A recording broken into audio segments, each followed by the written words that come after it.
All right, yo, on the phone we have none other than the one and only Mr. Joe Torry. What's up, team? What's up, man? How you doing? I'm a big fan of yours. Obviously, you're a Q, so that makes me an even bigger fan. But I've been following you ever since Def Comedy Jam, and you're doing a lot of big things. So, I mean, I don't really have to introduce you. People know who you are. But if you want to go ahead and just tell the folks who you are and a little bit about yourself, and then from that point on, we'll go ahead and just have a conversation. Well, I mean, basically, I don't know where you want me to start. I mean, besides being your fat brother, besides being an actor, comedian, a producer. I mean, I'm a, I'm a child of God, and man, I'm your basic, everyday, all around hustler, grinder. I'm a father. I'm a husband. I'm a brother. You know what I'm saying? I'm so many things that that I don't know where you want to start at. So, Now, but let's just let me just get into it. Dog, let me ask you a question. How did you end up getting into the comedy game? Like, has it always been like part of who you are, even when you were a kid? Has it always been something that you were doing, or is this something that evolved over time? it's something that's part of me. Something I always recognized at a young age. Being a military child, um, it helped out a lot because I got to see the world, got to see a lot of different cultures. I got to grow up in the East Coast and in the South, and on the West Coast, and in the Midwest. So it kind of really broadened my horizons for what I do now when I travel and do comedy.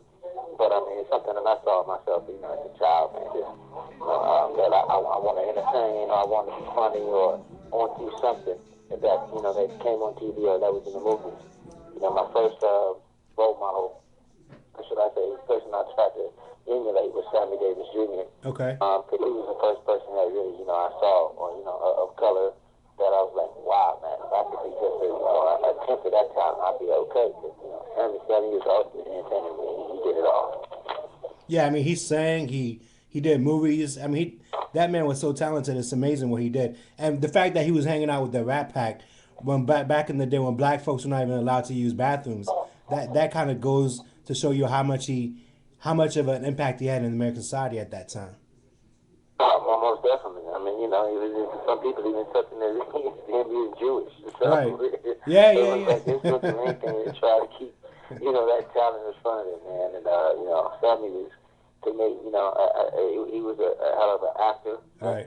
He was a hell of a marksman, an impressionist. He could do a lot of tricks and stunts, just besides dancing and singing and acting. I mean, he directed a couple of things. Sammy just he embodied the whole, should I say, spirit of just being an entertainer. Right. He started from age 4. He never went to school or nothing. He started doing on stage and dancing and singing and and do what he had to the day he died.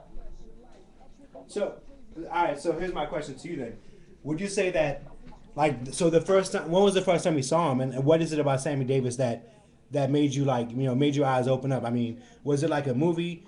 Like, what do you remember the specific time that you actually said to yourself, "Wow, that's someone that I want to emulate"? Like, how old are you when you Well, had that thought? people, you recognize what's inside of you. I mean, when your light is on, you just don't wake up and say, "I'm going to play basketball." I mean, Michael Jordan and Kobe.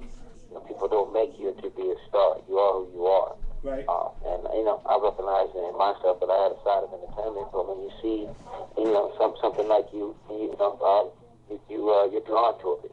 And and to me, it was back then. It was just I think when I got older, it was just a continuation of the struggle.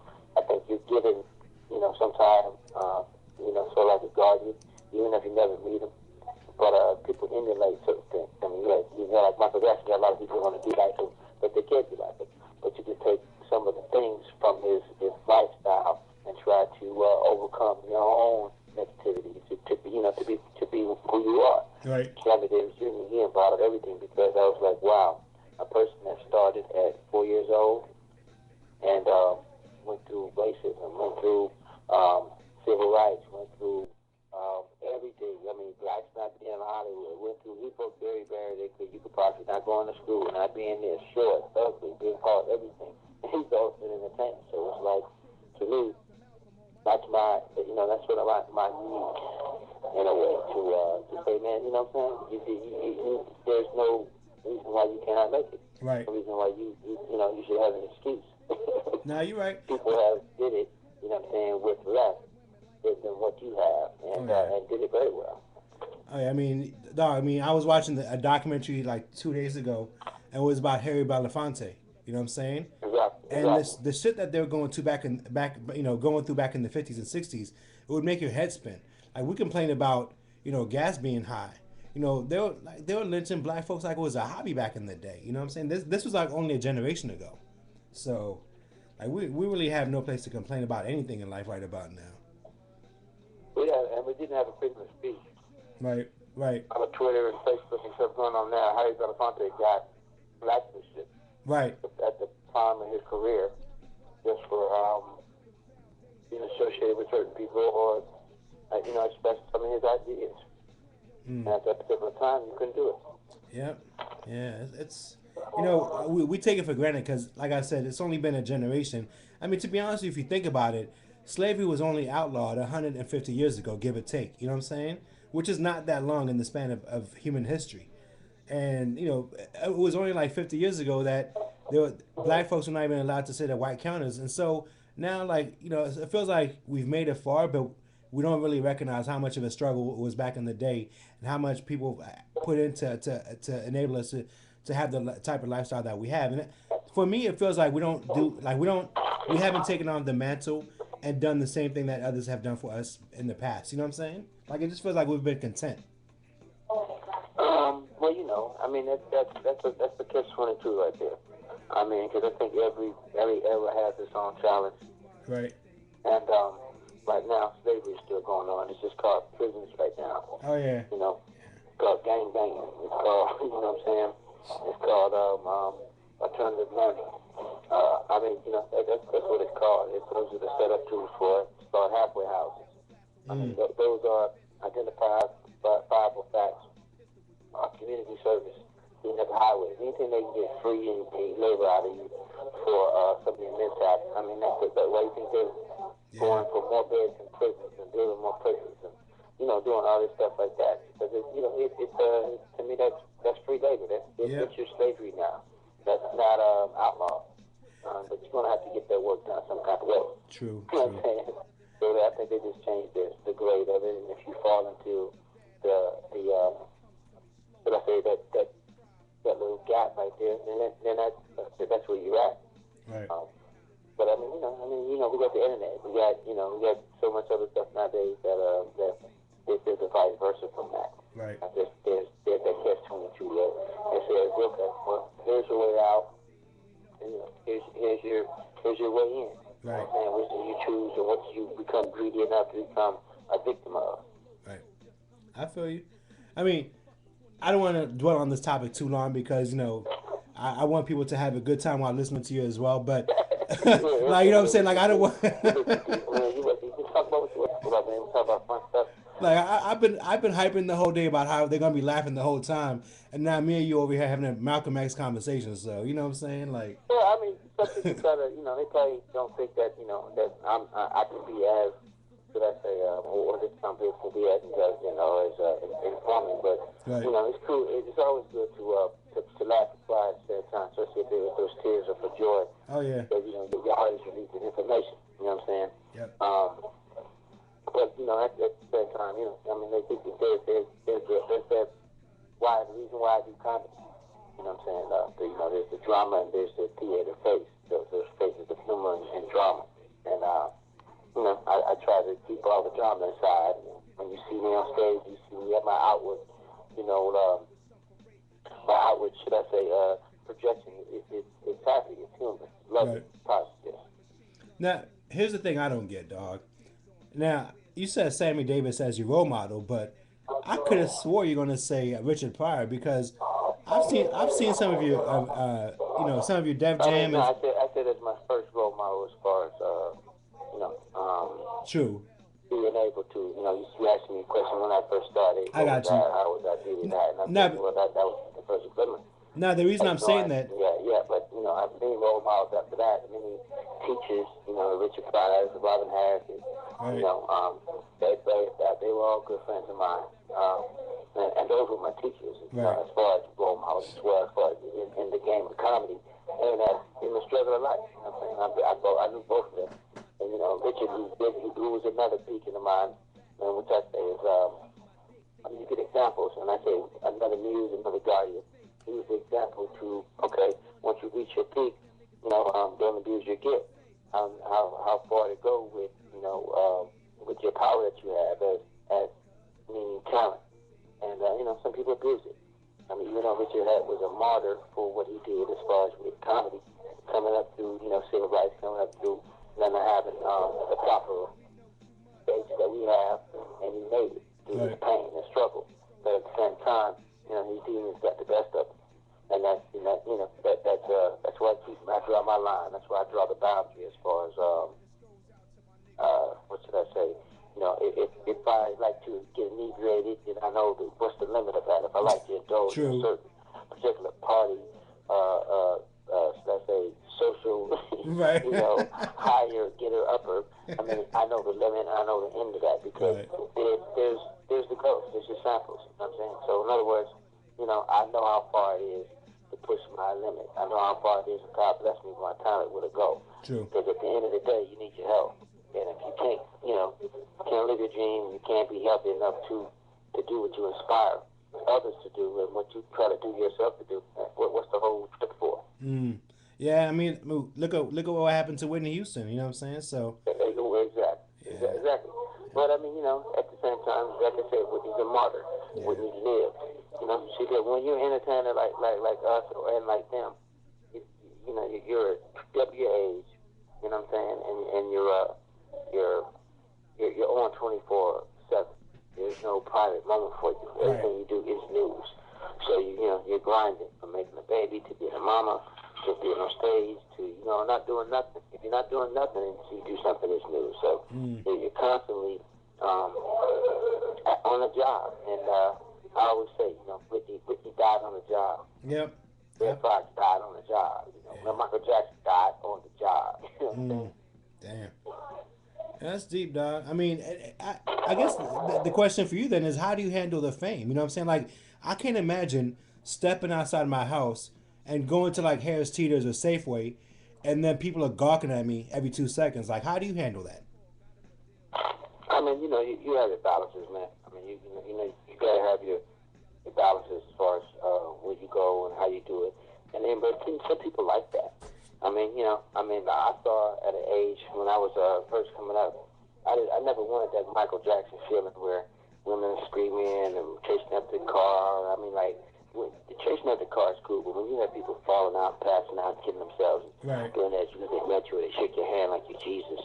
I mean, like, that's not what I want. You know what I'm saying? I don't mind you enjoying me, but I don't want the.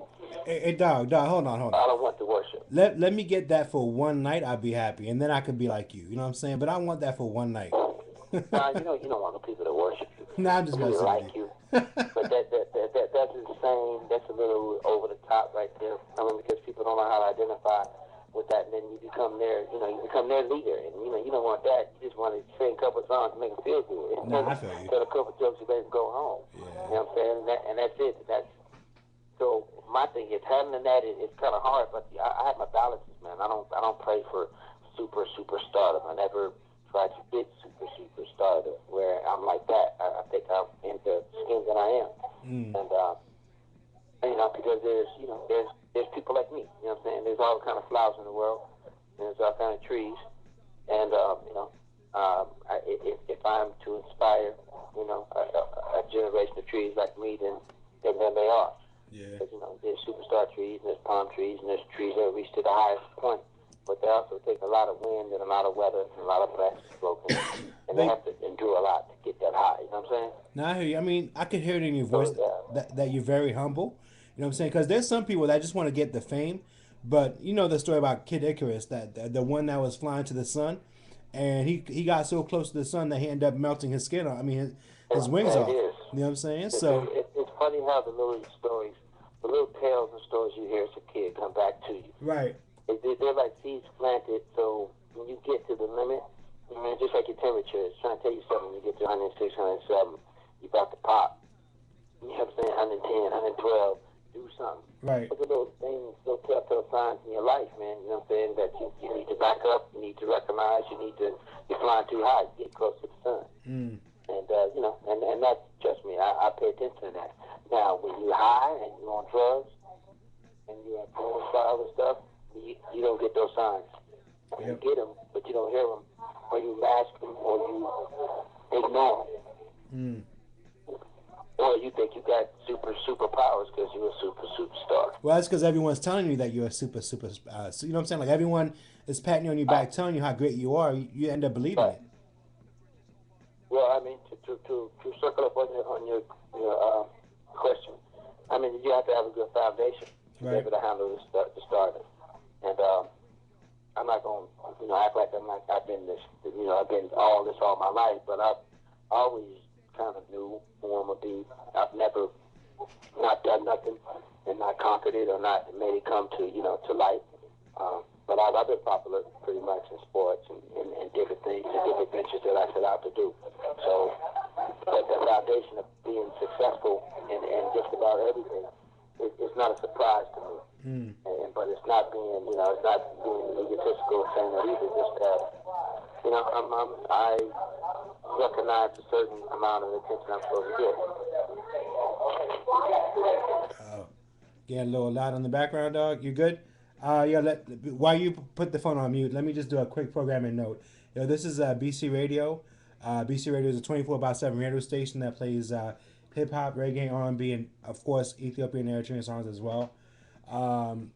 Tonight I have on the phone none other than Joe Torry. I messed up. I was supposed to say when I first introduced him, I was supposed to say, "Are you ready for the next comedian?" And then I was going to be like, "Yeah, is he funny?" But I messed the whole joint up, which is why I'm not a comedian. Anyways, BC Radio is a 24/7 radio station, so come back anytime. If you're on Facebook right now, if you can, send out a quick Facebook status saying that you listen to Joe Torry on BC Radio, and then plug the website, which is www.browncondor.com. That's BROWNCONDOR.com. And then Twitter, the same thing.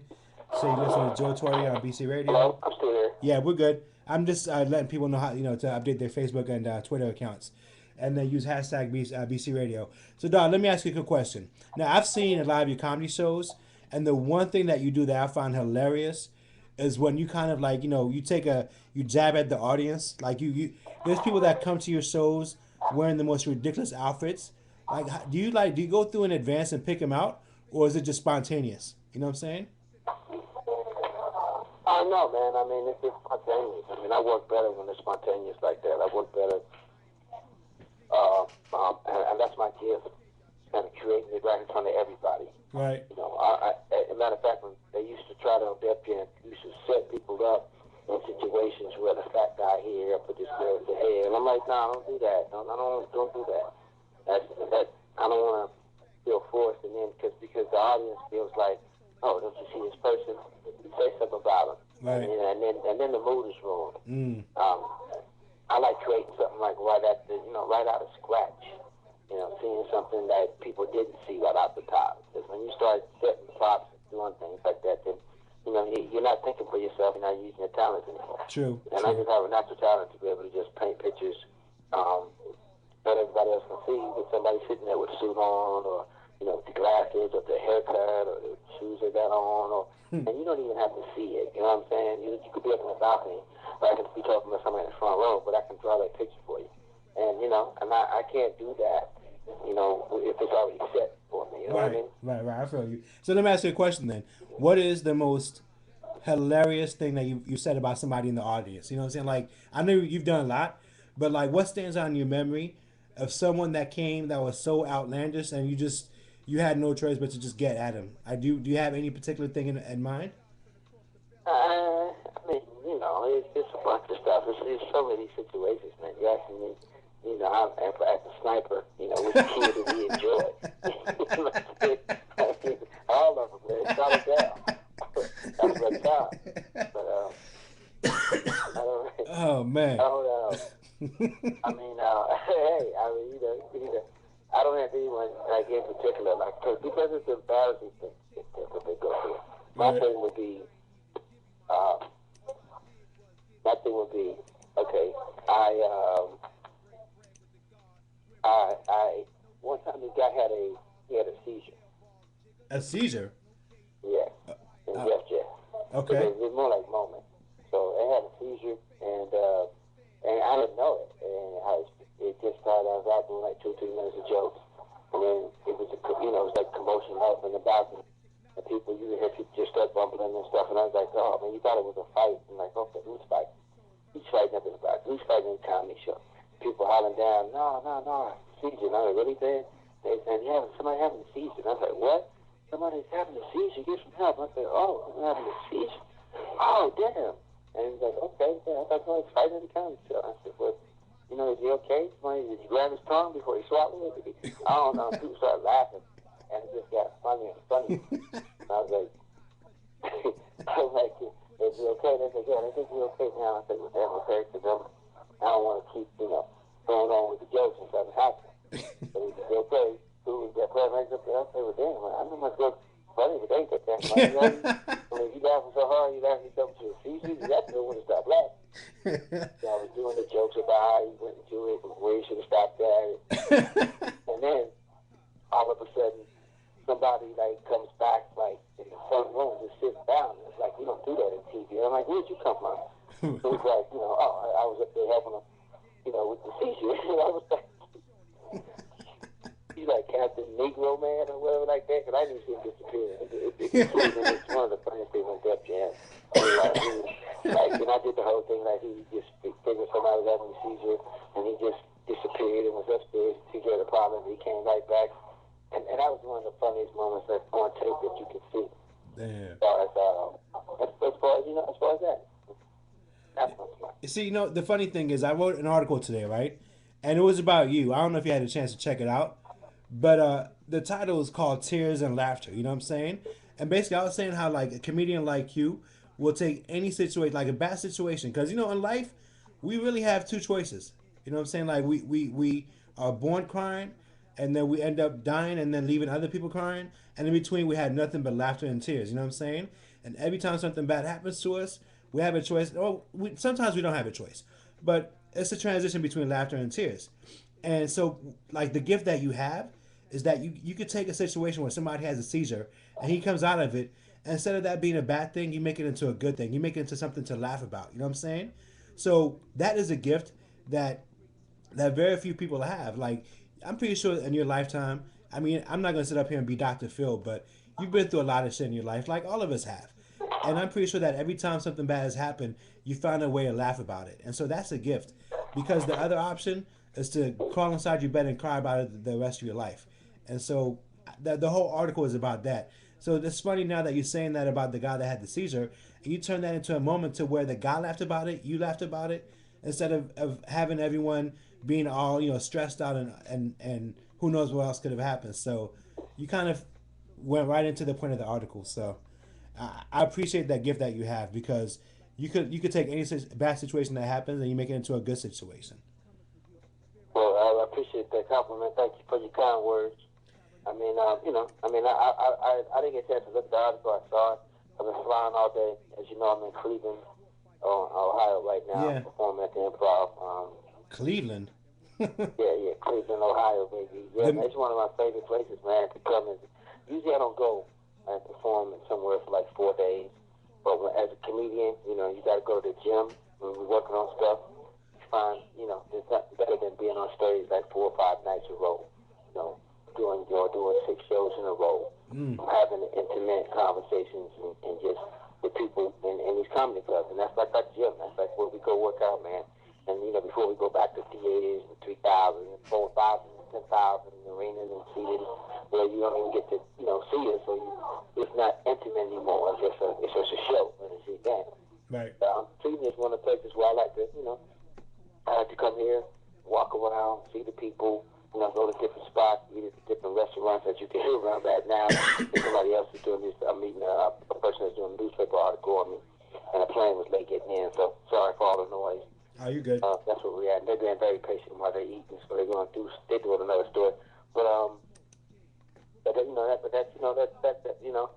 That's where I'm at, man. That's where, I think we need to do a two-parter here where we come back and I can tell some jokes. But this time was very informative. But, staying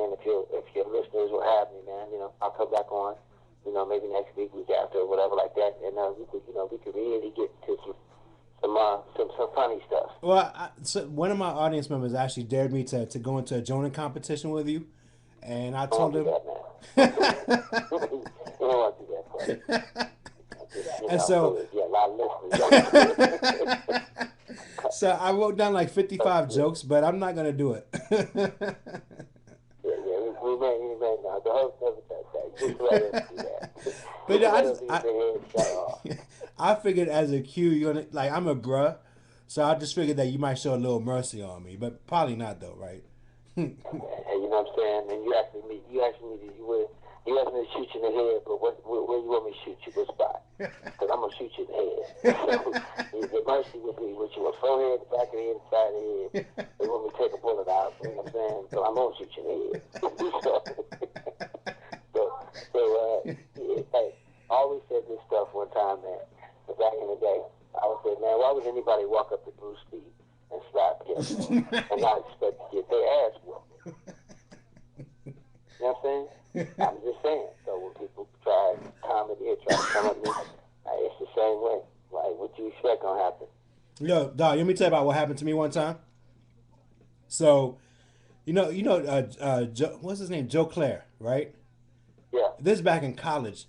He was doing some type of an open mic night at a club, right? Hey, me and my boys go there. We're all twisted, and one of my boys goes there. He had like 8 colors, like 8 shades of gray on, with a bandana on. You know what I'm saying? And so Joe Claire sees him, and he just tears his ass apart. So he's looking at me. I was like, "Fuck you," and I kept saying, like, he was like, "What'd you say?" So I was like, "Yo, give me the mic. I bet you want to say that shit to me, right?" So he gave me the mic, dog, and he was like, all right, go ahead. What you got to say?" You know what I kept saying the whole time? I kept saying, "Suck my." That's all I could say. That's like my only joke I had. I kept saying, "Suck my whatever." Suck. And so he took that whole thing and turned it into like a 30-minute performance about me, dog. And I walked out of that club with my tail tucked. Hello? Yeah, I'm here, dog. I'm listening to you. What'd you say? Nah, so I walked out of that club. I learned a very good lesson. Like you said, you don't go up to Bruce Lee and smack him. You know what I'm saying? You don't go up to Obama and try to challenge him to a debate. You don't go up to a pastor and try to challenge him about the Bible. There's certain things you can't do, and that there's certain things that people have perfected over their lifetime, and you don't try and challenge them. So I know one thing: I'm not going to try and challenge you anytime soon, dog. Hey man, I appreciate that, man. I mean, you for real, and I mean, because I got to do what I do, Right. and I tell my son that too. My son tries to come at me sometimes, but then, sometimes I got to hit him because he kind of sharp. I know he's 9 years old, but sometimes I got to hit him with a cuss word just to back him up.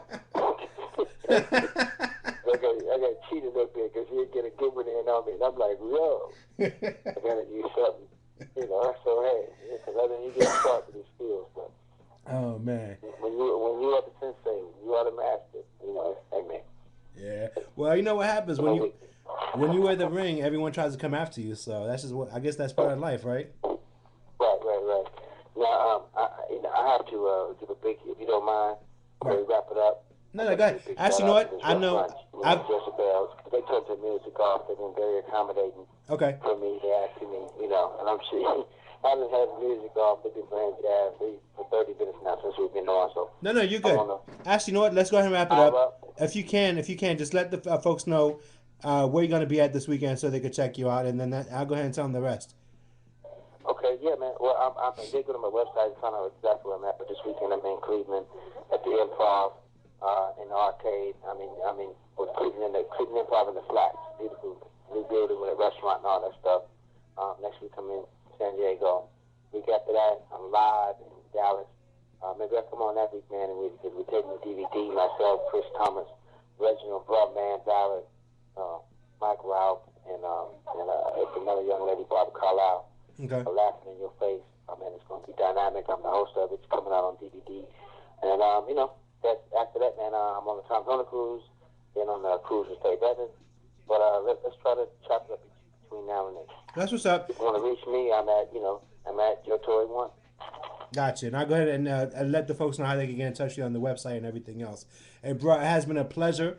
I told you it was going to be 20 minutes, and you gave me 30 minutes. So I appreciate your time and the effort that you put in behind this. And dog, if we can, let's do this again like in 2 weeks. All right, bro. And no, Okay, okay, appreciate it. Let's do so, it soon, man. our team. Appreciate you. Thanks.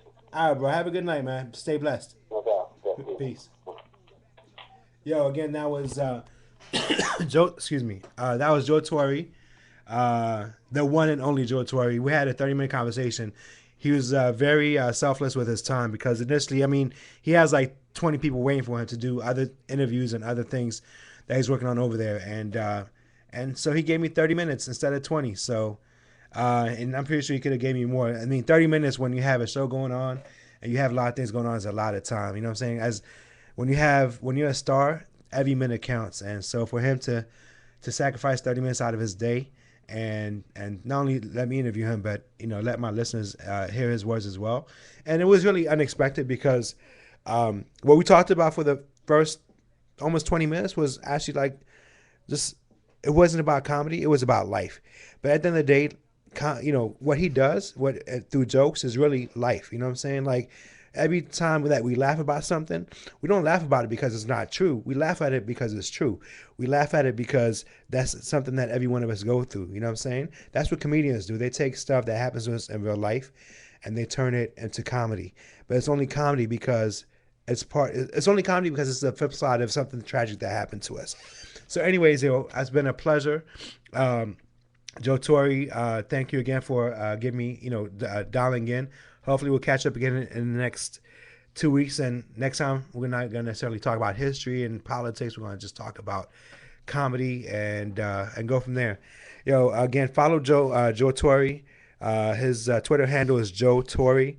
Or Joe. If you can't spell Joe, then I can't help you. And then Torry, Torry, and then number 1. All right, so that's at Joe Torry and then number 1. And let me see here. The other thing, as far as his website, excuse me, his website address is www.mrjoetorry.com. All right, so that gives you all his details about how to buy his CDs and his event details, his bio, and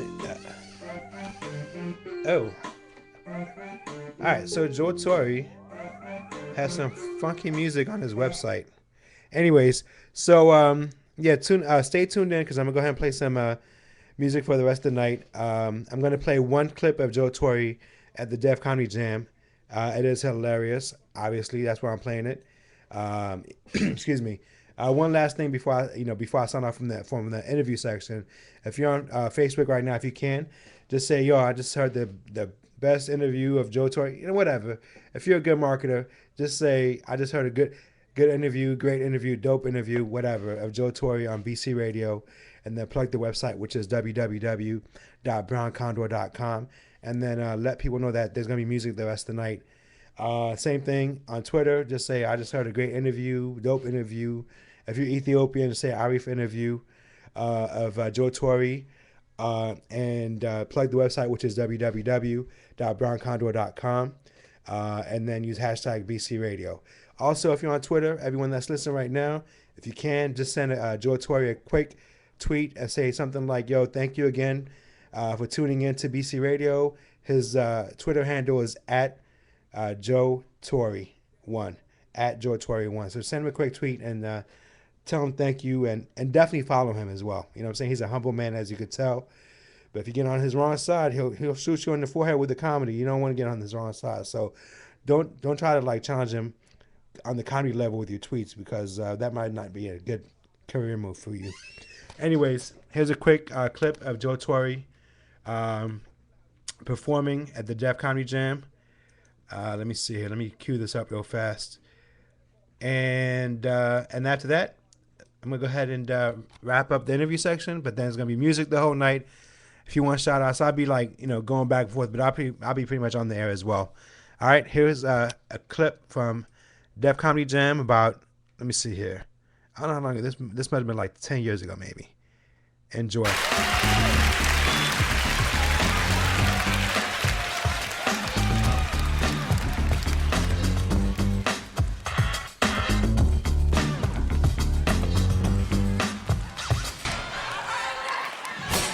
was getting wound up, man. I'm gonna get that shit one of these fucking days. Somebody gonna teach me the goddamn butterfly. What's up, man? Dogs in the house? What's up? What's going on, girl? Cute dogs in the house. All right. Now, for people that ain't been to college, that's a black fraternity. You know what I'm saying? I don't think we going crazy and shit. Before I start the show, though, baddest DJ in the land, my partner in goddamn comedy, crime, all type of shit. Kid Capri, y'all. That motherfucker hear that shit. Now, if I came out to laugh, me say, hell yeah. How y'all doing? It's crowded like a motherfucker up there. Y'all just get in where the fuck you fit in, huh? How you doing, Real Pearl? How you doing? It's in the house tonight, ladies and gentlemen. From Cheers. And so you sitting over there, damn, chilling with the Def Jam.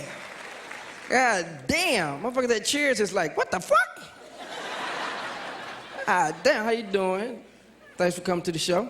Now that's like some legendary shit going on right there. See this shit happening? See what shit happened fucking 9-5? I can't believe that shit in 5 more years. It's gonna be the year like 2000. Y'all ain't caught up with this year 2000. It's like a whole nother century. I'm like, damn. I mean, because even though it's new, you gonna sound old as a motherfucker if you born in the year 2000. I mean, because shit back now, like, don't even matter. Like, how you gonna brag on your car? Like, nigga, I'm driving a 99. Nigga, that old ass shit. Nigga, I got a 1. You know what I'm saying? You don't see kids walking around with the class of 3 on their jacket? 2003, that sound old as a motherfucker, but they young. You know what I'm saying? And then we gonna be old like 2050. You know what I'm saying? Everybody here gonna be old. We gonna be telling old ass stories and shit. Now, I remember, back in 2005, I remember correctly because the OJ trial was still going on.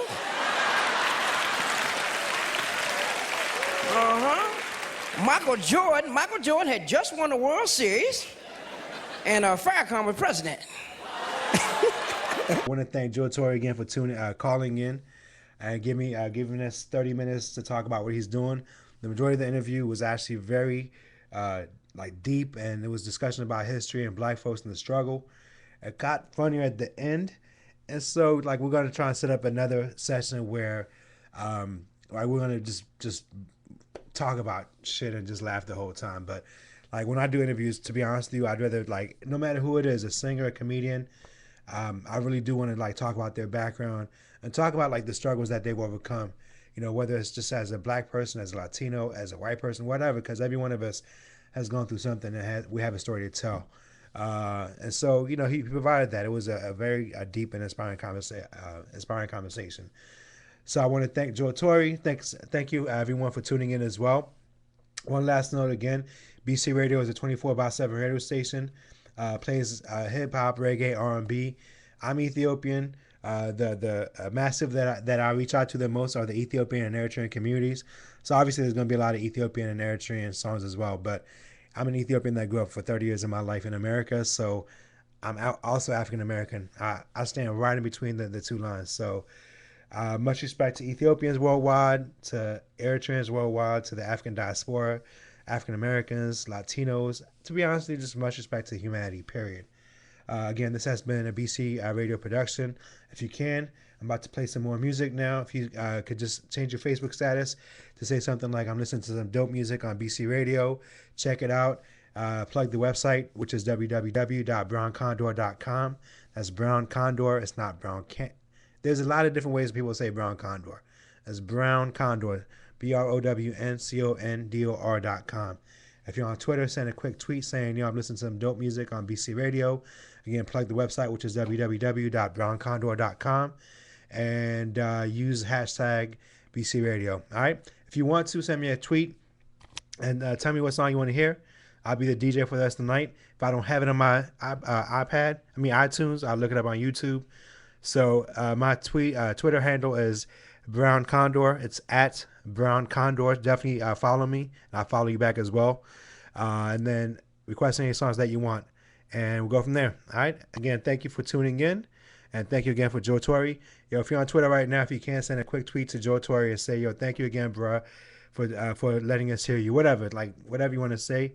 But his Twitter handle is at Joe. I'm not gonna spell Joe because you should know what that is. And then Torry, Torry, and then number 1, Joe Torry 1. All right. It's been a pleasure again, and have a blessed night. Stay blessed and be forever blessed.